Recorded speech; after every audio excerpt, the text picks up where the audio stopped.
آپ کو پتہ ہے کہ عمران فاروق قتل ہوئے تھے برطانیہ میں، تقریباً 10 سال سے زیادہ کا عرصہ گزر چکا ہے۔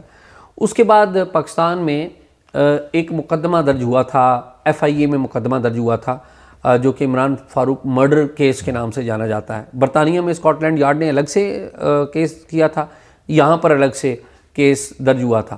تو برطانیہ میں جو لوگ وہاں سے جنہوں نے اس کیس میں رول پلے کیا تھا یا عمران فاروق صاحب کو انہوں نے مرڈر کیا تھا، تو وہ بھاگ کے پاکستان آ گئے تھے۔ تو پھر ان لوگوں کے اوپر جو پاکستان میں تھے ان کے اوپر یہاں پر ایک مقدمہ درج ہو گیا۔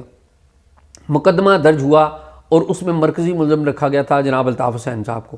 وہ مقدمہ جو اپنے منطقی انجام تک اس طرح سے پہنچا کہ لوئر کورٹ نے جو انسداد دہشت گردی کی جو عدالت ہے اس میں ان کو سزا دے دی گئی تھی۔ لیکن اس میں اہم بات یہ ہے کہ یہ جو لوگ تھے یہ تقریباً 1.5-2 سال ہمارے خفیہ اداروں کے پاس رہے اور ان کی گرفتاری کو ظاہر نہیں کیا گیا، ٹھیک ہے۔ اور اس میں جو ان کے جو لواحقین ہیں ان کا کہنا ہے کہ بعض کا یہ کہنا ہے کہ جی دیکھیں ہم تو ادھر موجود بھی نہیں تھے، ہمیں یا ہمارا جو فیملی ممبر ہے وہ تو ادھر موجود ہی نہیں تھا کہ اس کو بھی آپ نے کر لیا۔ ان شارٹ یہ کہ وہ معاملہ اب سپریم کورٹ کی طرف جا رہا ہے اور سپریم کورٹ میں بعض کی جو فیملیز ہیں وہ اپیل کر رہی ہیں، کوشش کر رہی ہیں کہ یہ لگ جائے تاکہ جو قاضی فائز عیسیٰ صاحب ہیں اگر کوئی بیچ میں ملزم ہے تو اس کو سزا ضرور دیں، اور اگر کوئی نہیں ہے تو لوگوں کی فیملیز ہیں جن کو جو پھنسی ہوئی ہیں۔ تو ایسی ایک خاتون ہے سعدیہ صاحبہ، انہوں نے ہم سے رابطہ کیا تھا۔ آپ کو پتہ ہے کہ یہ میں کیس شروع سے کور بھی کرتا رہا ہوں اور میں وہاں پر دیکھتا رہا ہوں کہ کس طرح سے جو فیملیز ہیں وہ آتی رہی ہیں۔ اگر فیملی کے کسی ایک فرد نے جرم کیا ہوتا ہے تو سزا پوری فیملی کو ملتی ہے، بچے ہیں، فیملیز ہیں، ماں باپ ہیں، بڑی تکلیف دہ مناظر ہوتے ہیں۔ تو انہوں نے وہ رابطہ کیا تھا اور انہوں نے ایک اپیل کیا ہے، تو پروگرام میں سن لیتے ہیں کہ ان کی اپیل کیا ہے۔ تو اوور ٹو دا اپیل۔ فی الحال اس اپیل کے بعد سے ہمیں اجازت دیجیے۔ اچھا یہ بتائیے کہ آپ کا جو کیس ہے وہ کس سٹیج پہ ہے اور آپ نے کیا اس کی فیصلہ کب آیا تھا اور کیا ایکسپیکٹ کیا کرتی ہیں؟ 18 جون 2020 کو ہائی کورٹ سے جو ہے ان کی سزا برقرار رکھی گئی جو کہ 25 سال تھی۔ تو ہم نے 1.5 مہینے میں ہی اس سزا کو چیلنج کیا سپریم کورٹ میں۔ تب سے لے کے اب تک ہم کئی درخواستیں دے چکے ہیں لیکن وہاں پر ہمارا کیس نہیں سنا جا رہا ہے۔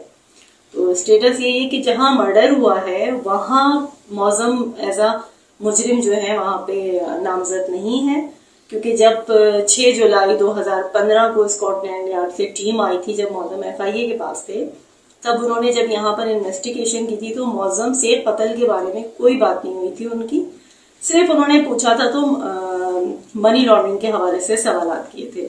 تو معظم UK میں تو قاتل نامزد ہی نہیں ہے، لیکن یہاں جس طرح سے کیس چلا اور ان کو مسلسل انوالو کیا گیا، جبکہ یہاں پر بھی ان کے اوپر سہولت کاری کا الزام ہے اور ان کی اریسٹ بھی قتل کے 5 سال بعد ہوئی، گھر سے ہوئی۔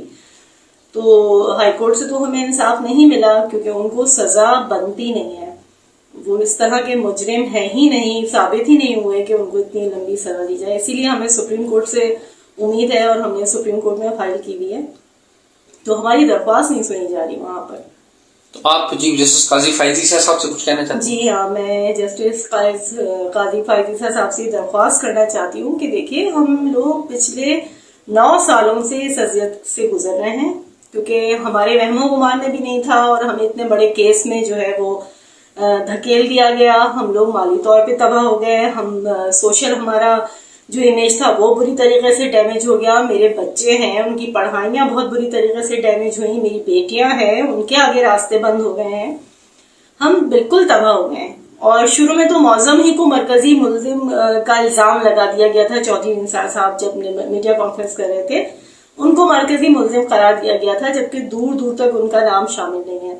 تو اس لیے اب مجھے جو ہے وہ قاضی صاحب سے بہت امید وابستہ ہے، کیونکہ میں اکیلی نہیں اس اذیت میں ہوں، میرے ساتھ 2 لوگ اور بھی ہیں، 2-3 خواتین اور بھی ہیں جو ہمارے کیس نہیں سنے جا رہے، اور معظم کو جس جیل میں رکھا ہوا ہے وہ طالبان کی جیل ہے، وہاں پہ نارمل لوگ ہیں ہی نہیں، وہ کتنے عجیب و غریب لوگ ہیں اور عادی مجرموں کے ساتھ جو ہے معظم کو رکھا ہوا ہے. معظم ایک پڑھے لکھے انسان تھے, کاروباری انسان تھے, ٹیکس پیئر تھے, ٹیکس دیتے تھے باقاعدہ. تو وہ اس ماحول میں مزید ان کی ذہنی حالت خراب ہو رہی ہے, ہمارا فیملی ساری تباہ و برباد ہو رہی ہے, ہمیں انصاف نہیں مل رہا.